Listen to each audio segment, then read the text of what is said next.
everyone, and welcome. I'm Terry Lucas. I'm the director of the library. It's wonderful to see all these faces in person. This is so wonderful. I'm not going to talk much because we have a lot to talk about tonight, so just let me introduce to those of you who do not know him, which I don't think is anybody on this island, our previous supervisor, Jim Dougherty.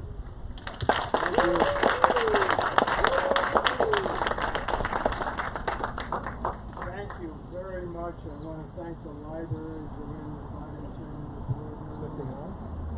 arranging this. It's wonderful. Can you all hear me? No. Put it closer. Closer to your mouth. Closer to my mouth. Closer. There we go. Thank you for Jim, try putting the top of the mic towards your mouth. Just sing a little song for me. I'll turn it up. I'll be true to you, no matter what you do. Is that good enough? Everybody can hear? Start speaking. A little bit more? Okay. A little bit more. I'll be nice to you, like you want me to.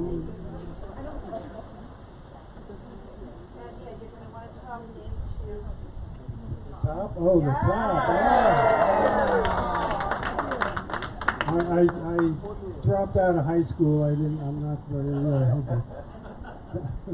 Thank you for bearing with me, and thank you so much for coming on this beautiful July evening.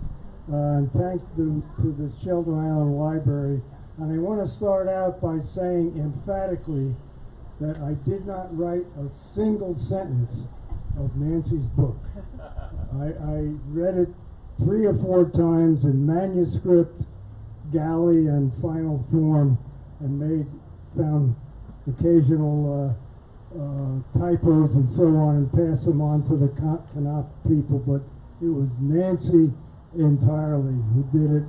And I want to say, and I'll say it quickly because I'll start crying, and to watch an 85-year-old cry is not to be look forward to, but I feel very deeply, and you couldn't convince me otherwise, that Nancy somehow is here with us this evening. So thank you very much for joining Nancy and me as we go into this. And I've been asked by the library to give insights into why Nancy got interested in this subject. And I want to say, if you can't hear me at any point, just holler and I'll do my best. Nancy was born and raised in Missouri in a town called Columbia in the middle of Missouri, midway between Kansas City on the west coast and St. Louis on the east coast. And why did Columbia exist? For 2 reasons. One, the University of Missouri and Stevens College were there, and 2, it was a railroad junction before there were many airplanes and metroliners, where if you wanted to go from St. Louis to Kansas City, you got off one train and onto another, and so on. And Nancy was born and raised there, graduated from public school, and her father, John Decker, was a political science professor and was chairman of the political science department at Stevens College, a private college for women in Columbia. Her mother, Mildred, was a housewife and mother, and also was chairman of the Missouri League of Women Voters for over 10 or 15 years. So she came from quite a highly motivated family. And since he was an academic, they had the entire summer off in those days, and they loved to travel. And when Nancy was about 12 or 13 years old, they decided to take this. Nancy was already a child prodigy and was a brilliant member of the local public school, and they decided to answer her pleas and take her on a trip to Western Europe, post-war Western Europe in 1950 or 51. Christopher has the exact date in the forward. And So she went to Europe, and very briefly, she could not believe it was still war-torn Europe. England and France were in terrible shape. Germany was just a mess. Nancy, as a 12-year-old, could not believe that Americans would do this to fellow human beings. She just couldn't understand it, and was determined to find out the reason why. She told me, I remember, that they stayed in a hotel in Cologne, Germany, and one wall of the hotel no longer existed. It was just bright sunlight coming in, and 2 or 3 bedrooms near that open wall were not rented out, and they stayed in one of the rooms further away from the open wall. And this trip to Europe when she was 12 years old just made an indelible impression on her, and as a child protege and brilliant young woman, she was determined to find out why German folks, American folks, particularly American folks who she adored, English folks and French folks, would do this to each other. Why would they do this terrible harm? She went on to Radcliffe, was a junior Phi Beta Kappa at Radcliffe, married Bunting, the then very famous president of Radcliffe, which was a sister college of Harvard. After Nancy graduated in, I think, 1961, hired her and Lucy Tuckman, who was the daughter of the famous author Barbara Tuckman, to spend a year going around the United States and trying to convince young high school girls to go to Radcliffe College. And after that, Nancy went out to Berkeley, California, in the San Francisco Bay Area to get her PhD in sociology. And how did I be so fortunate to meet her? Well, I went to Columbia Law School, and in those days, I'm still active with the alumni, and now over half of the students are women, about 53% to 47% men. Back then, in the entire 3 years of Columbia Law School, there were 5 women. And one of them, Joanne Henshaw, God bless her, no longer with us, happened to be hired by the same Wall Street law firm that hired me at the grand salary. I was hired as about one of a handful of people in the law school class who got these jobs. I got a job to work 10 hours a day, 6 days a week, at $7,200 a year. And I was so lucky to get that job. And Joanne Henshaw followed me 2 or 3 years later by chance and was at the law firm. And she said one Sunday to me, Jim, I'm having a friend in from California for the weekend. She got a fellowship to, Nancy did, to find out that Dag Hammarskjöld in the Congo crisis. Dag Hammarskjöld was shot down by the Kenyan white supremacists in an airplane. He was the UN Secretary General and a great man. And she was going to come to New York to interview Trigby Lee and Ralph Bunch and all of them. And she was staying with Joanne Henshaw, and Joanne was married to Stanley Henshaw in their Riverside apartment. And we're having people over Sunday afternoon, Jim. It was January or February. I said, no thanks. 4 or 5 fellow law clerks and I, lawyers actually, had rented a ski house up in Vermont, and it was very cheap. You could, if 6 or 8 of you could rent, you'd get it for next to nothing, and we'd go up every weekend, Friday night, and ski and come back Sunday afternoon. I said, no, I'm going to be skiing in Vermont at Killington. And then wouldn't you know it, amazing how people's lives can change without any control by me, the human being who should be running things. A snowstorm turned into a rainstorm in Vermont, and skiing was wiped out. So I called Joanne, or I saw her in the Hughes Hubbard Hall, and I said, is that invitation still open? She said, yeah, come on by. And I came by, and who was the young fellow Radcliffe classmate from California, but Nancy Dougherty, my future wife. And I was just fell for her on the spot, and I began a long-distance romance. She went back to Berkeley to get her PhD, and I would somehow scrape together enough money to fly out there occasionally. And we got married in 1971. And Nancy still was absolutely obsessed with this trip she took as a 12-year-old to Germany and saw the horrors of post-war Europe. And she had learned German on her own in addition to her studies, was fluent speaking, listening and writing. And she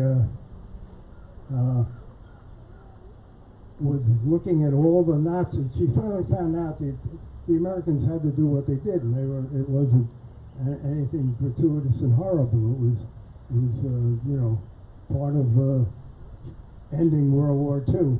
So, and she was fascinated by these Nazis, horrible people, and most of them were from street trash, Adolf Hitler, Himmler, and all of them. And there was one who came from an upper middle class family. His father ran a music conservatory in Dresden, Germany. His name was Reinhard Heydrich. She could not believe that this guy would become such a dedicated Nazi, and unfortunately was responsible for 3 million Jewish people killed during the Holocaust. And so she became infatuated with this gentleman who Hitler and Himmler appointed the right protector of Czechoslovakia after they conquered Czechoslovakia. And Heydrich, who was quite a clever guy, he was could be very smooth and almost, you'd say almost charming. I wouldn't use that word, I think. And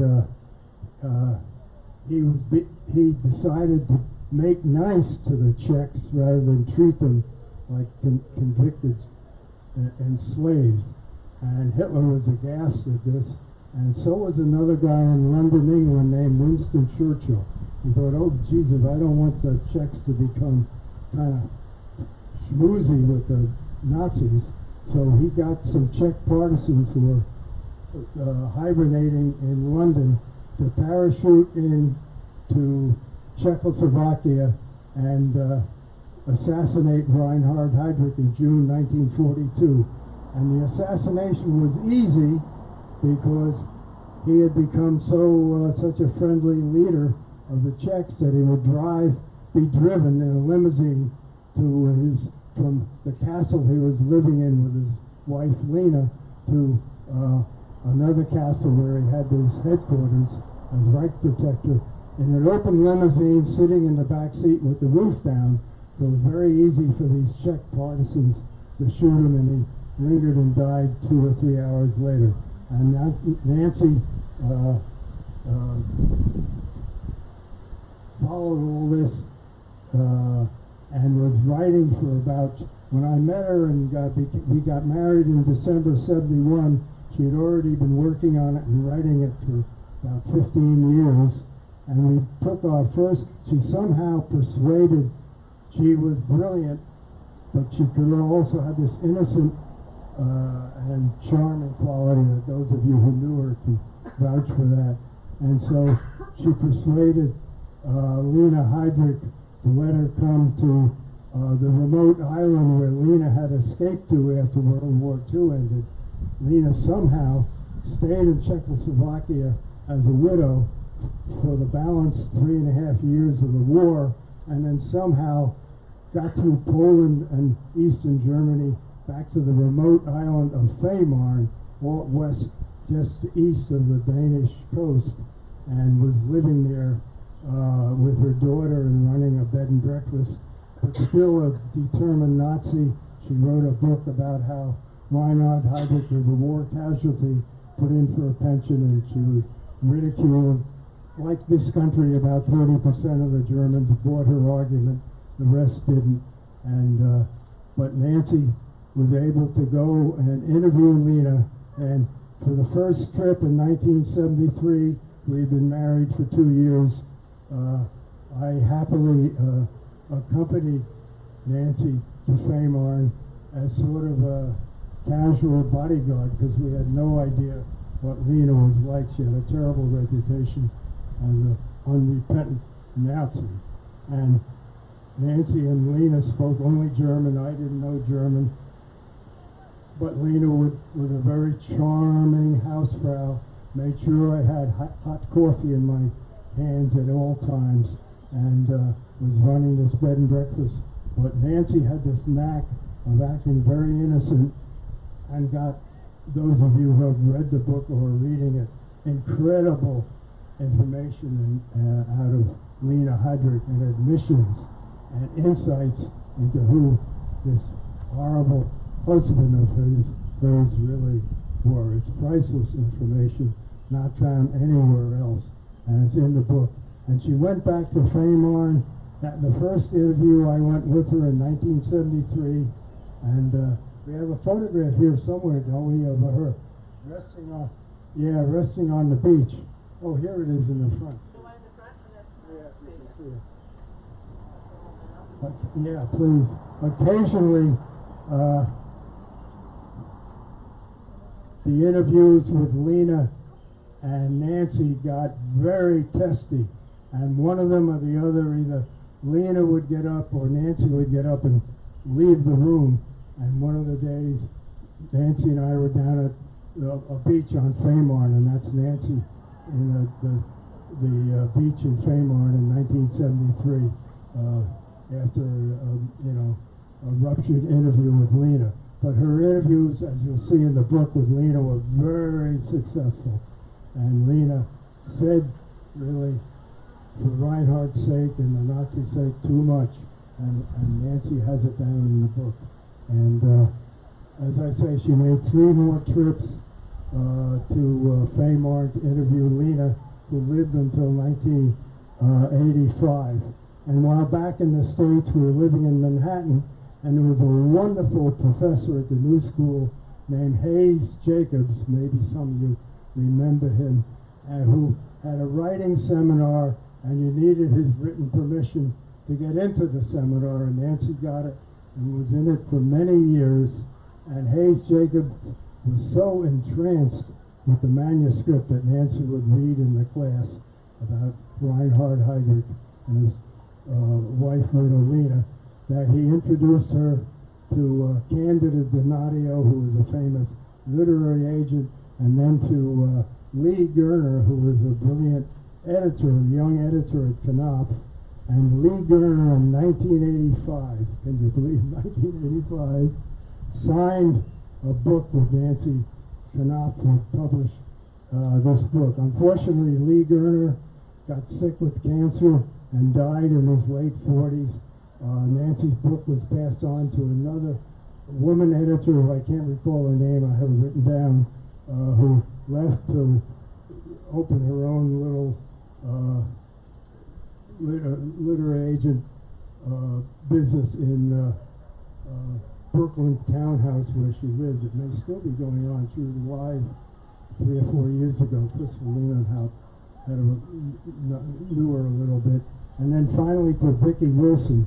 And it landed on Vicki Wilson's desk, who was a famous editor at Knopf, but she was famous because she published books, fiction books by women writers. So she had no time for this non-fiction book about these Nazi people that she said should be forgotten. She said to Nancy, she kind of suspected at one point, she told Christopher Lehman how to pass the email on to me, and she early on suspected Nancy of being pro-Nazi, because no one would waste time on looking into what these Nazis did unless you somehow, even though, but anyway, Vicki Wilson over time, and I know her very well, we're very close now, very tough editor, outstanding at Knopf, and she became totally entranced with the book.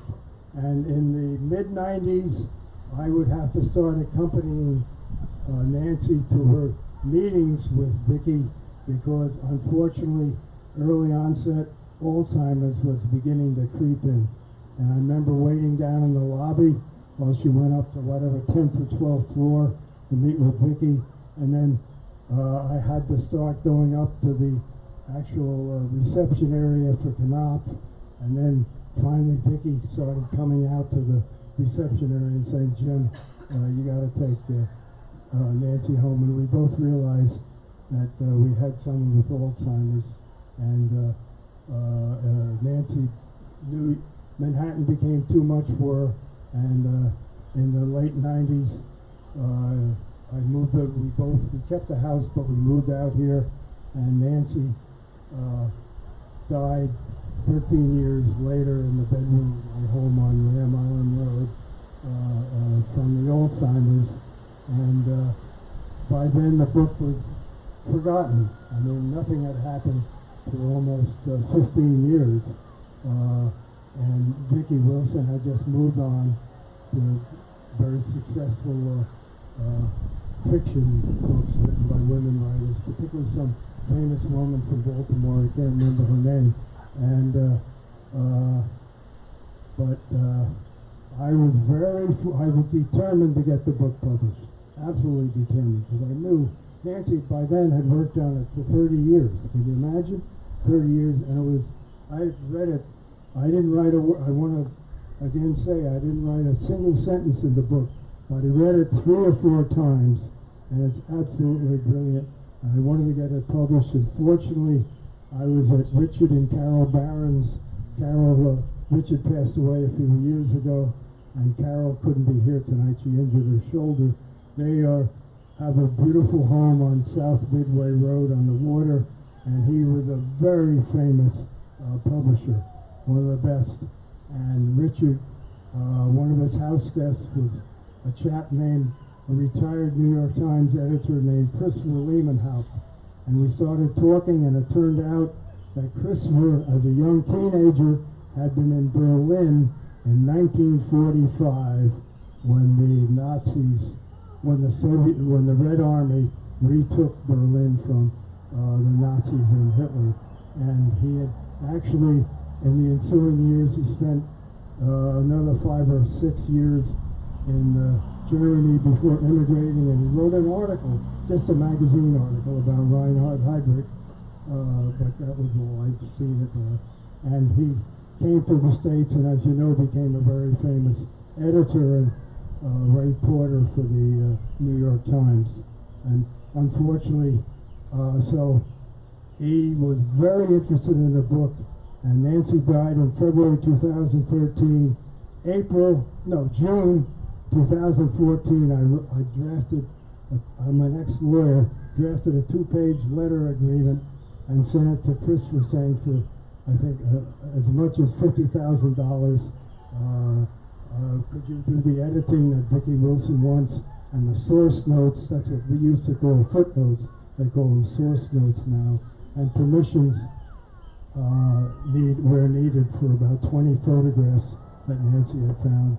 And he signed it and sent it right back to me, and became a close ally and worked on the book from 2014 until his death in November 2018. And I'll just have to say, Gary, he was staying at Gary and Phyllis Gates' house. He was a poker buddy with Gary, and we had dinner at Vine Street Thursday night. He stayed overnight at Gary's, drove back to Riverdale in the Bronx, where he had his home Friday, and was sitting up in bed reading a novel Saturday night, and had a fatal stroke and died a few days later. So that was in 2018, and fortunately, through Vicki Wilson, who I was hoping would be here tonight, she couldn't make it, we found Stephen Silverman, who finished up Christopher Lehmanhaupt's work. Stephen Silverman is a very noted author that Vicki Wilson is very close to. He was at we had a nice book reception at the Players Club Tuesday night, and Stephen was there. And he did wonderful work, picked up very quietly and in the background, picked up Christopher Lehmanhaupt left off and finished the editing, satisfied Vicki Wilson and the source notes, and we got together to get permit. It's amazing. Photographs from what, nearly 100 years ago, some people still demand money for them. Most of them you can print free, but some of them we had long negotiations with semi-unpleasant people from Germany and the United States who could claim that they owned the books, the photographs, the rights to the photographs. So that is, and I might say that the 1985 book, contract with Knopf that Nancy signed, Amendment 1 was signed 36 years later on April 8th, 2021. And in place of the second party of the second part, parentheses, quote, Nancy Dougherty, parentheses, quote, author, close quote, close parentheses, was party of the second part, James Dougherty, parentheses, quote, principal, close quote, close quote. And Knopf very kindly, in those 36 years, the royalties have went up with inflation and all, and they increased all those, which was very nice. They did that gratuitously, which was very nice. But they also, I had a lawyer helping me out. My nephew Terrence is here, was working on it with me. And we, some of the representations, for example, every represent and warrant that every material fact in this 700-page book is accurate. And I said, of course, we'll make that to the best of my knowledge, because I didn't write it. My late wife did. I have complete confidence in her. But guess what? Knopf lawyer said in return, "Sorry, Charlie." And so, if any of you are down and out and looking for some extra dough, I might have said, or Nancy might have said, that Reinhard Heydrich for lunch in 1943 had sauerkraut, when instead he had a Bay Burger, and you can sue me, and representation is false. But anyway, so Amendment 1 was signed in 2021, 36 years later, and Knopf, then we had the horrible COVID and paper shortage and all that, and we were going to have, Vicki Wilson was working on a August of this year publication, but she's a very powerful editor still at Knopf, and I heard from her. She woke me up one morning, a phone call in April saying, "Jim, May 24th. And so she somehow found the paper to get the book published, probably some ship at sea or something, I don't know. And the book, Nancy's book, published May 24th of this year. And it's great reviews. I think you saw them. I have the Kirkus Publishers Weekly reviews. I'll show them here if you haven't seen them yet. Rave reviews, starred reviews. This week's New Yorker magazine had a rave review of the book, and it's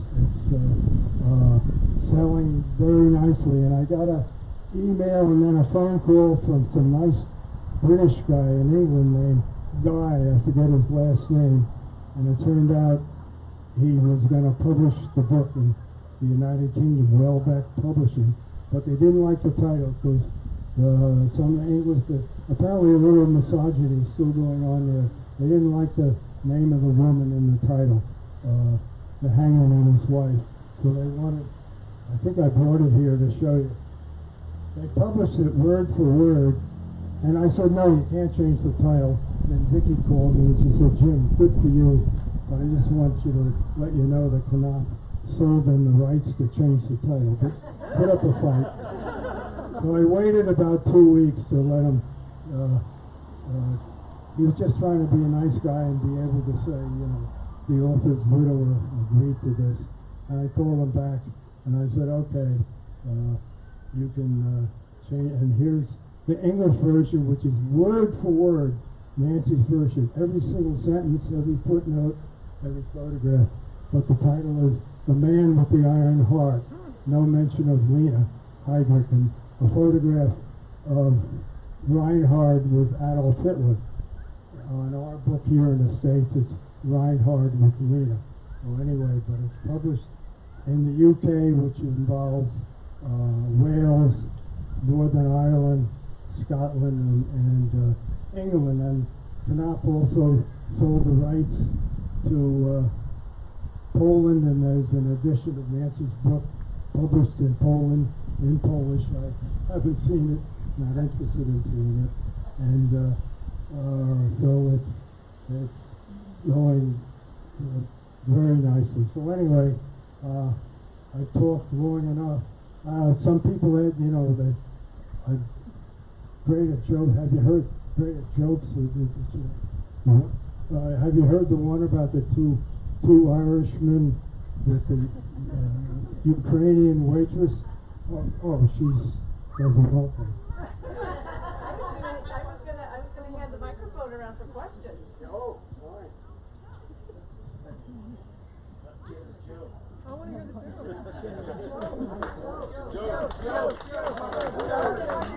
Okay. Who might take away a joke? There you go. I'm 85 years old and I forgot the punchline. We'll catch it before the end. Does anybody have questions? Does anybody have questions? Anyone say anything? All right, I see someone in the back there. Connor Peter. Yes. There you go. Jim, thank you. Jim, what was Nancy's opinion of the Marshall Plan? What plan? Of the Marshall. Nancy's opinion of the Marshall Plan. Oh, she's in favor of it. She was from Missouri, and Harry Truman was from Independence, Missouri, which is right outside of Kansas City. And she was a good Democrat. And as I said, her mother was head of the League of Women Voters for the state of Missouri, and they worked hard on. They had to be Harry Truman supporters. Yes, Barbara. Thank you, Jim. It's really nice to hear about this, I think, important book, and I'm sorry, I just walked over here, and I know the proceeds go to the library, so that's a good thing. No offense, but to Knopf, but I guess they're going to get it anyway. But that's not my question or my comment or my thought. Having not read the book, that's my point first. I mean, one of the things that interests me is, you know, and it maybe comes from one of Nancy's early questions that you mentioned when you started speaking tonight. You know, how could people do such horrible things?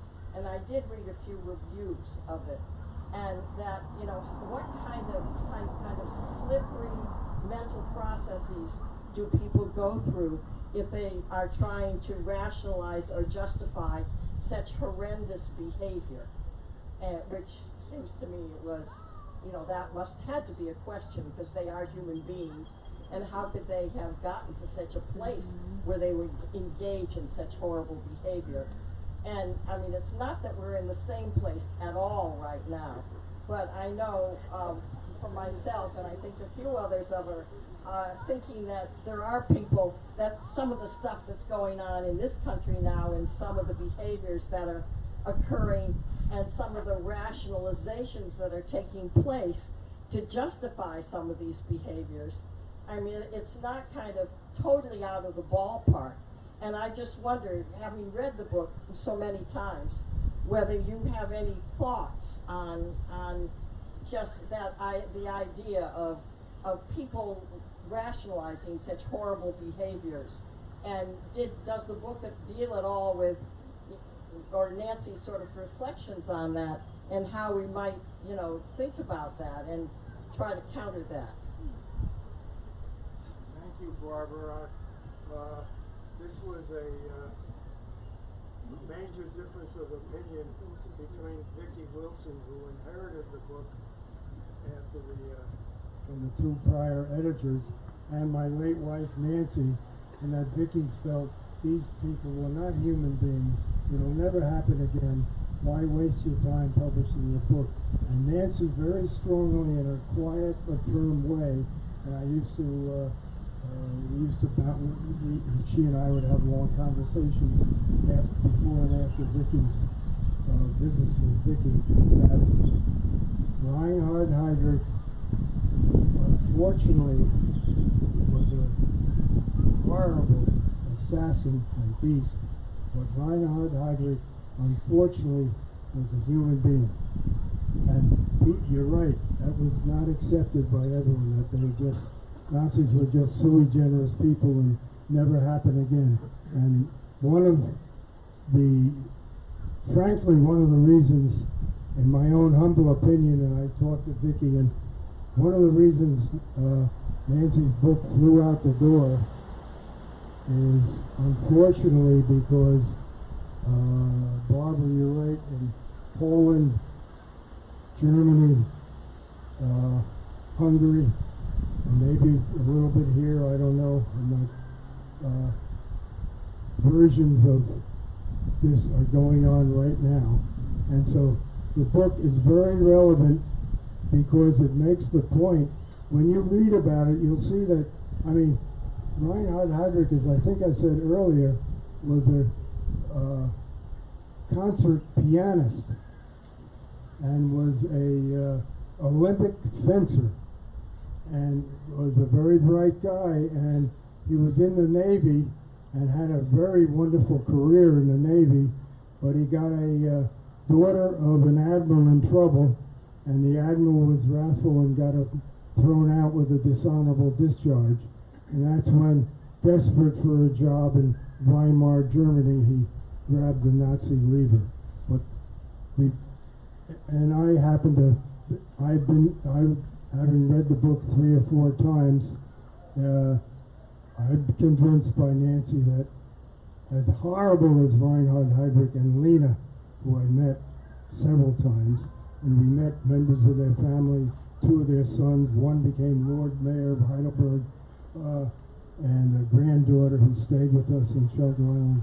Unfortunately, you cannot say they're not human beings. They are human beings, so let's, without taking sides or anything else, let's be on the alert today. They come in different forms. They won't come in such naked, brutal forms as Adolf Hitler presented it, but they can be there. So that's my opinion. Any other questions?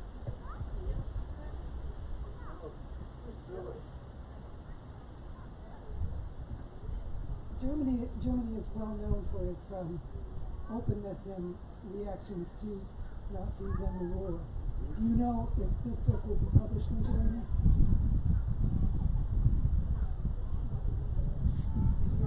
Yeah, I heard it. And it's fascinating. It's being published in the United Kingdom and it's selling well. Published in Poland, in Polish. Haven't heard a word about Germany. Not a word. Yeah, very interesting. And you can't publishing, as many of you here know better than I do. I got into it after Nancy died 9.5 years ago. But for me, I was in the supermarket business, the legal business, yada yada. Publishing is a wacky business. I can't figure it out. But no sign of it being published in German. But I'm following it closely. Yes, sir.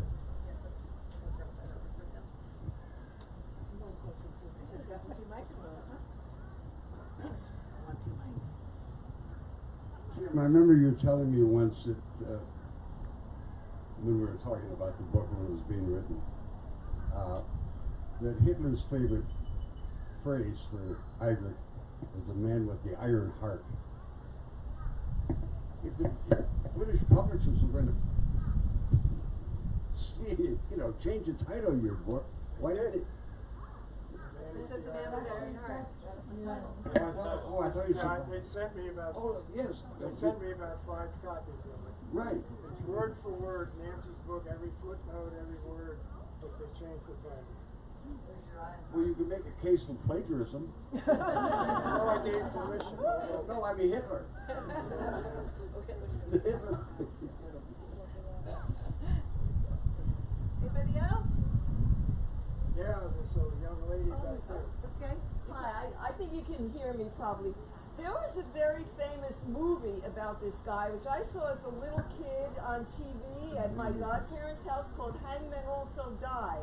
And the big thing about that story was that he was really hated and he was assassinated, and it was a big victory. I don't remember much about it, but I wondered if Nancy had an opinion about that movie and about the role that he kind of played in U.S. pop culture for a period, apparently.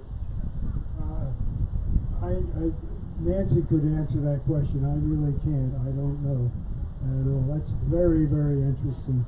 But I do know, I mean, from the book and also discussions and research that Reinhard Heydrich was playing a cute game in Czechoslovakia, trying to be a popular guy.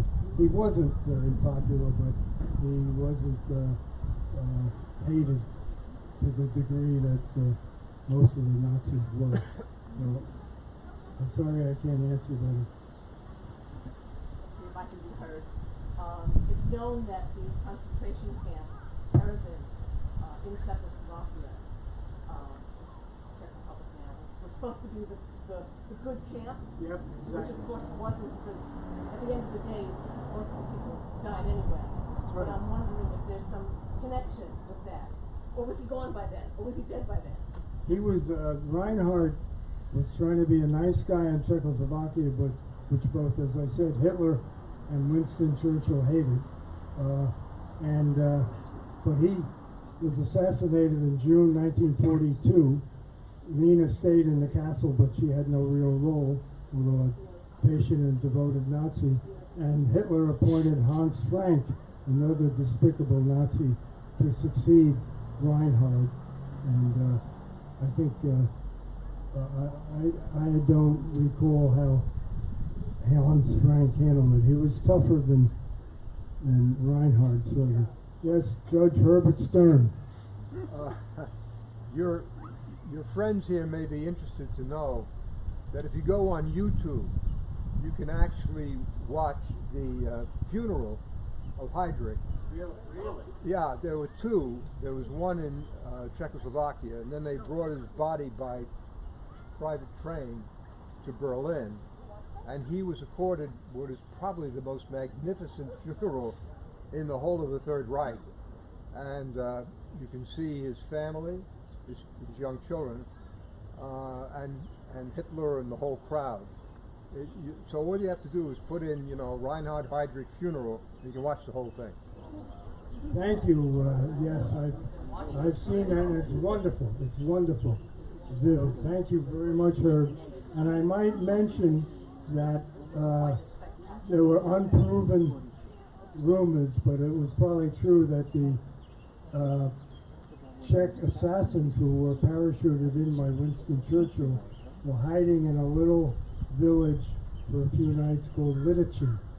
And when Hitler heard this after Reinhardt's funeral, you may recall he had the whole village of Lidice assassinated and wiped out. Men, women, children, everybody. Just to show, don't mess with me, buddy. Yeah, terrible. Anybody else?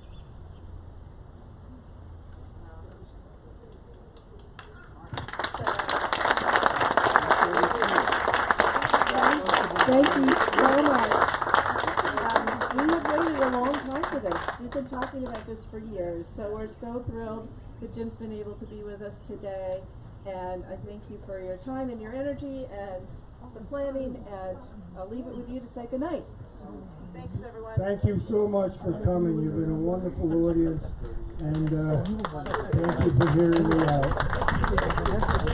Let's have better times.